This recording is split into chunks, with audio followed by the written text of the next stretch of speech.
Assalamualaikum warahmatullahi wabarakatuh. Perkenalkan, saya Giska Indaharia. Saya dosen Prodi Agribisnis UPN Veteran Jawa Timur. Berikut ini saya akan memaparkan rencana pembelajaran semester RPS mata kuliah Bisnis Internasional. Izinkan saya untuk share screen.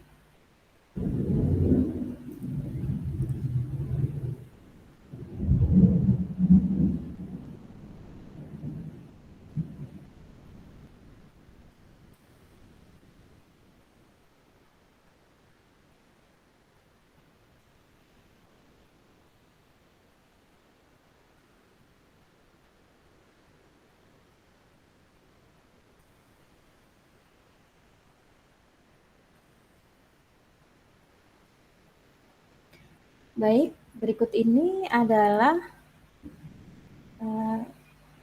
rencana pembelajaran semester RPS mata kuliah Bisnis Internasional. Mata kuliah ini diampu oleh 3 dosen, yaitu yang pertama di sini adalah sebagai koordinator mata kuliah Bisnis Internasional.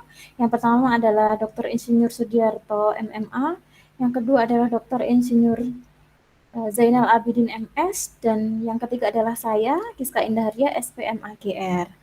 Nah, di sini ada capaian pembelajaran yang harus dicapai mahasiswa, yaitu pada akhir perkuliahan ini mahasiswa diharapkan mampu menjelaskan dan mampu memahami konsep, teori, analisis, dan aplikasi bisnis atau perdagangan internasional bagi kemanfaatan pembangunan ekonomi, kemudian pertanian, ekonomi nasional dan ekonomi internasional. Gitu. Dan berikut ini adalah deskripsi singkat mata kuliah bisnis internasional.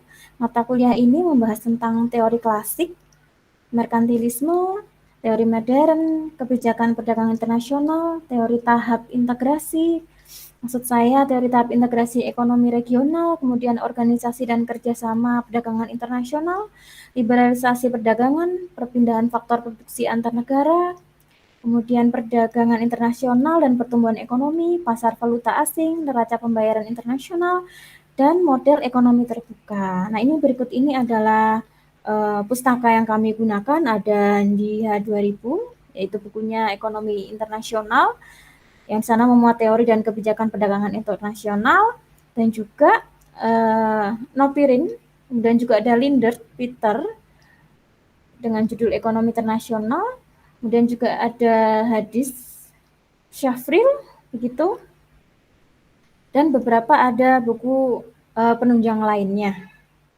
Nah, di sini bisnis internasional ini ada 2 SKS gitu ya yang harus ditempuh mahasiswa.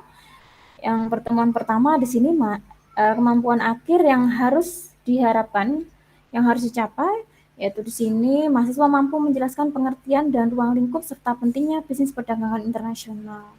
Begitu, dengan bobot 5% di sini. Nah, di sini untuk metode strategi pembelajarannya, di sini ada ceramah, diskusi, dan latihan. Itu. Dan juga untuk di pertemuan berikutnya, mahasiswa mampu memahami dan menjelaskan manfaat bisnis internasional bagi kemakmuran negara dan pentingnya keunggulan produk. Nah, itu ada materinya di sini, ada ide pokok merkantilisme, neomerkantilisme. Nah, ini juga ada kritik David Hume. Kemudian ada Adam Smith, yaitu juga tentang teorinya absolute advantage, yaitu punyanya David Ricardo, dan juga nanti di pertemuan ketiga mahasiswa mampu memahami dan menjelaskan faktor pemicu terjadinya bisnis perdagangan internasional, dan ini beberapa yang harus dipelajari atau teori-teori yang harus dipahami. Seperti biasa dalam perkuliahan, metode perkuliahan kami biasanya yaitu ceramah, diskusi, dan juga latihan di akhir, dan tugas-tugas begitu ya. Jadi mahasiswa diminta untuk bertanggung jawab atas tugas-tugas yang sudah diberikan gitu. Kemudian untuk pertemuan yang keempat, mahasiswa mampu memahami dan menjelaskan faktor pemicu terjadinya bisnis atau perdagangan internasional ini. Ada beberapa yang harus dipahami di sini, ada overview, kemudian di sini juga ada matrik komparatif, kemudian ada kombinasi komparatif, Kooperatif juga di sini juga ada kok competitive liberalization gitu. Kemudian juga untuk pertemuan kelima itu juga mahasiswa harus mengenal itu apa sih M&A, perusahaan multinasional enterprise begitu ya, dan juga human resource management strategy.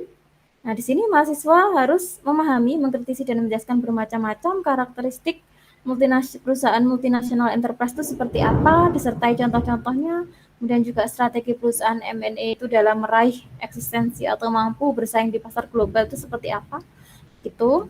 Seperti biasa di sini kita metode pembelajaran di sini menggunakan ceramah, diskusi, dan juga terakhir ada latihan, gitu ya.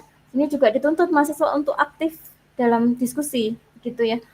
Mereka bertanggung jawab dalam penyelesaian tugas-tugas akhirnya nanti gitu. Untuk pertemuan keenam, di sini ada sekilas masyarakat ekonomi ASEAN atau MEA di sini. Nah, ini ada di pertemuan keenam. Untuk pertemuan yang ketujuh, mahasiswa mampu memahami, mengkritisi dan menjelaskan bermacam-macam kebijakan perdagangan internasional. Begitu ya. Kemudian juga untuk yang pertemuan ke-8, mahasiswa mampu memahami, menjelaskan, dan menguasai fenomena integrasi ekonomi regional. Seperti biasa, untuk metodenya kita ceramah, diskusi, latihan, tugas-tugas seperti itu. Nah, untuk yang ke pertemuan 9 ini, mahasiswa wajib untuk melaksanakan evaluasi tengah semester. Nah, di sini biasanya kita gunakan untuk ujian tengah semester begitu. Nah, untuk yang pertemuan 10, mahasiswa mampu menguasai fenomena dan perilaku organisasi dan kerjasama perdagangan regional dan internasional. Seperti itu. Dan untuk pertemuan yang 11, mahasiswa mampu menguasai fenomena dan perilaku organisasi dan kerjasama perdagangan internasional dan internasional sama dengan poin ke-11, namun di sini lebih fokus kepada kerjasama bilateral dan kerjasama sektoral. Gitu ya, mereka wajib untuk mereview kerjasama bilateral dan kerjasama sektoral. Nah, sini bobotnya adalah 5% ya, sama dengan yang poin 10 begitu. Untuk yang poin ke-12, pertemuan yang ke-12, yaitu mahasiswa mampu memahami sisi positif dan negatif liberalisasi perdagangan begitu. Nah, di sini ada teori liberalisasi perdagangan, kemudian liberalisasi perdagangan dalam praktik, tenaga kerja, modal, perpindahan modal antar dua negara seperti itu. Dan untuk pertemuan ke-14, mahasiswa mampu mengerti peranan perdagangan internasional dalam pertumbuhan ekonomi. Nah, di sini capaiannya yaitu mahasiswa dapat memahami, menjelaskan, dan mengerti peran perdagangan internasional dalam pertumbuhan ekonomi. Untuk bobotnya sendiri yaitu 10% ya. Jadi keaktifan mahasiswa di sini sangat dinilai juga ya. Begitu pula untuk pertemuan ke-15, mahasiswa mampu mengerti konsep teori dan operasi pasar valuta asing. Nah, di sini dalam teorinya ada fungsi dasar falas, kurva, kemudian sistem kurs falas, gitu ya. Untuk yang pertemuan ke-16, mahasiswa mampu mengerti pentingnya neraca perdagangan bagi perdagangan internasional. Dan yang terakhir di sini untuk pertemuan yang berikutnya yaitu mahasiswa mampu memahami model ekonomi terbuka dalam kajian perdagangan internasional. Dan yang terakhir yaitu ujian akhir semester.